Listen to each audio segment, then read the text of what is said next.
నమస్కారం. ఇంతకుముందు మనం తయారు చేసిన Excel sheet ground truthing ready చేసాం. అలాగే దానికి చలతా నెంబర్ ఎక్స్టెంట్ యాడ్ చేసాం. యాడ్ చేసిన తర్వాత కొరిలేషన్ ఎలా ప్రిపేర్ చేసుకోవాలి అనేది మనం తెలుసుకుందాం. కొరిలేషన్ అనేది మెయిన్గా మనం పివోట్ టేబుల్ యూస్ చేసి కొరిలేషన్ అనేది ఫైండ్ అవుట్ చేసుకుంటాం. ముందుగా కొరిలేషన్ సర్వే నెంబర్ ఇంపార్టెంట్ కాబట్టి కొరిలేషన్లో ఇప్పుడు ప్రతి పేరుకి సర్వే నెంబర్ అనేది రావాలి. ఇక్కడ ఏమైందంటే సేమ్ ఎక్స్టెంట్ పూరా ఎక్స్టెంట్లో 2 పేర్లు అనేవి ఉన్నాయి.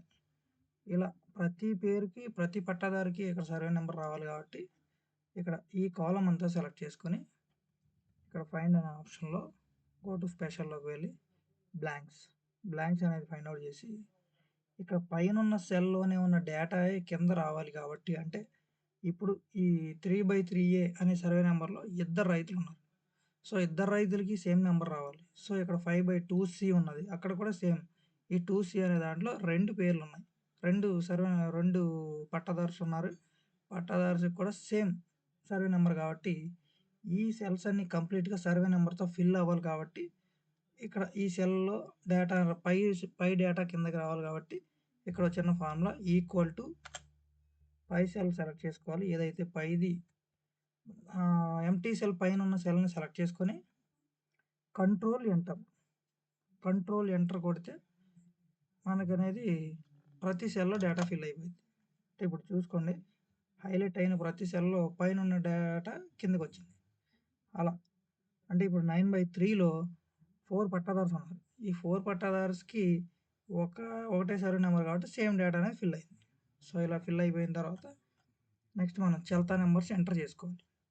ఈ స్టెప్ అయిపోయిన తర్వాత ఈ బ్లాంక్స్ అనేది ఫిల్ అయిన తర్వాత సేమ్ మనం గ్రౌండ్ ట్రూతింగ్కి వెళ్ళిన తర్వాత డైలీ చల్తా నెంబర్స్ అప్డేట్ చేసుకుంటాం. అలా డే టు డే అప్డేట్ చేసేసుకోండి. బుక్లో కూడా రాసుకోండి, నెక్స్ట్ ఎక్సెల్లో కూడా అప్డేట్ చేసుకోండి. ఓన్లీ మీరు ఈ కొరిలేషన్లో ఈ ఫార్ములాస్ ఈ టేబుల్ యూజ్ చేసి మీరేం ఫిజికల్ వర్క్ ఏమీ చేయవసరం లేదు. జస్ట్ చల్తా నెంబర్ అనేది మన డేటా షీట్ PVLR6లో మనం ఏదైతే ఈ షీట్ ప్రింట్ తీసుకొని గ్రౌండ్ మీదకి వెళ్తున్నామో దీంట్లోనూ మన ఈ ఎక్సెల్ షీట్లోనూ సేమ్ డేటా అనేది ఎంటర్ చేసుకుంటే జస్ట్ చల్తా నెంబర్ ఎంటర్ చేసుకుంటే సరిపోయింది. ఈ చల్తా నెంబర్ ఎంటర్ అయిన తర్వాత ఇలా ఏదైతే మనకి చల్తా నెంబరు QGIS ఎక్స్టెంట్ షీట్ అనేది ఇలా ఉంటుంది. ఏదైతే మీరు జీటీకి వెళ్ళిన షీట్ అంతా మీరు చల్తా నెంబర్స్ యాడ్ చేసుకున్న తర్వాత ఫస్ట్ ఆఫ్ ఆల్ చల్తా నెంబర్స్ యాడ్ చేసుకోండి.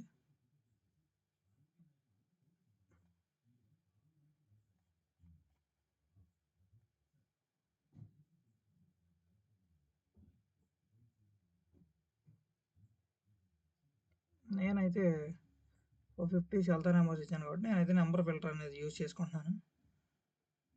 >= 50 ఇచ్చాను కాబట్టి ఏదైతే చల్తా నెంబర్ ఇచ్చానో అది మట్టుగా డిస్ప్లే అయ్యిద్ది. 50 బిలో ఇచ్చాను కాబట్టి 50 బిలో ఈ చల్తా నెంబర్స్ అనేవి డిస్ప్లే అయినాయి.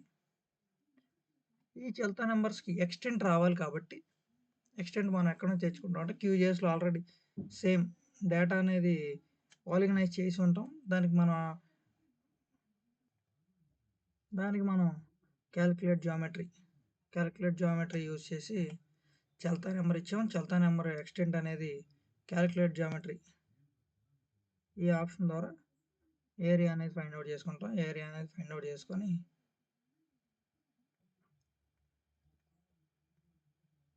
ఏరియా మనకి 3 డిజిట్ కావాలి కాబట్టి 3 డిజిట్స్ పెట్టుకోండి.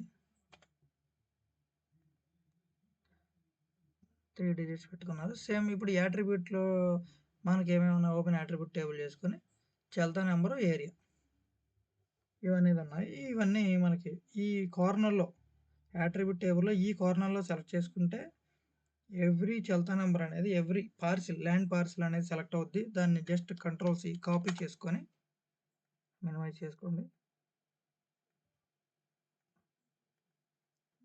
ఇక్కడ ఆల్రెడీ QGIS ఎక్స్టెంట్ అనే ఒక నెక్స్ట్ పేజ్ ఒకటి పెట్టుకోండి. ఆ పేజ్లో జస్ట్ Ctrl+V చేస్తే ఈ జియో అనేది ఈ ఫస్ట్ సెల్ జియోమెట్రీ సెల్ అనేది జస్ట్ డిలీట్ చేసుకోండి. ఈ కాలం ఈ కాలమ్ అనేది మనం డిలీట్ చేసుకుంటే డేటా అంతా వచ్చేస్తుంది. దీంట్లో మనం మెయిన్గా సెలెక్ట్ చేసుకొని ఫిల్టర్ స్మాలెస్ట్ లార్జెస్ట్ పెట్టుకుంటే మనం ఏదైతే చల్తా నెంబర్ ఇవ్వకుండా ఉన్నామో వాటిలో కూడా ఎక్స్టెంట్స్ వచ్చేస్తాయి. డిలీట్ చేసుకోండి. ఇట్లా ఇప్పుడు మన చల్తా నెంబరు ఏరియా ఈ రెండు ఫైండ్ అవుట్ అయిపోయినాయి కాబట్టి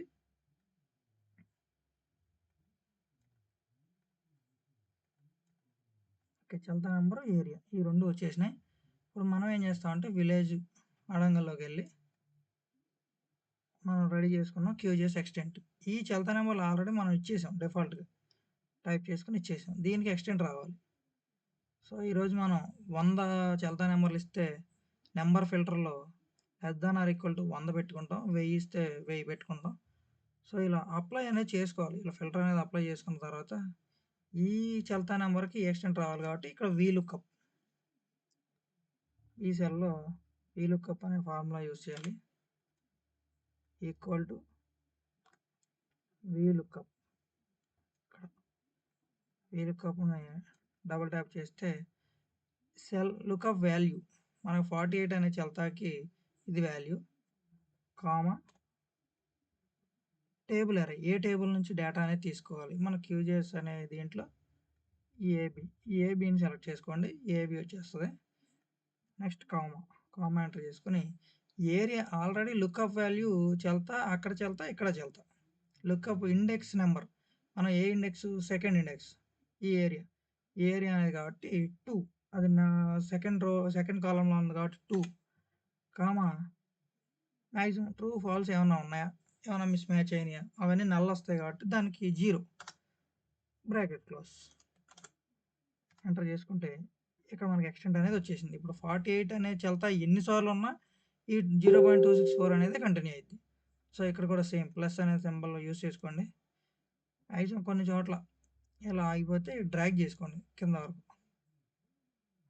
ఎక్కడ వరకు ఉన్నా అక్కడ వరకు డ్రాగ్ చేసుకుంటే ఇలా ఫిల్ అయిపోయింది. ఇలా ఫిల్ అయిపోయిన తర్వాత మనకి ఎక్స్టెంట్ అనేది వచ్చేసింది.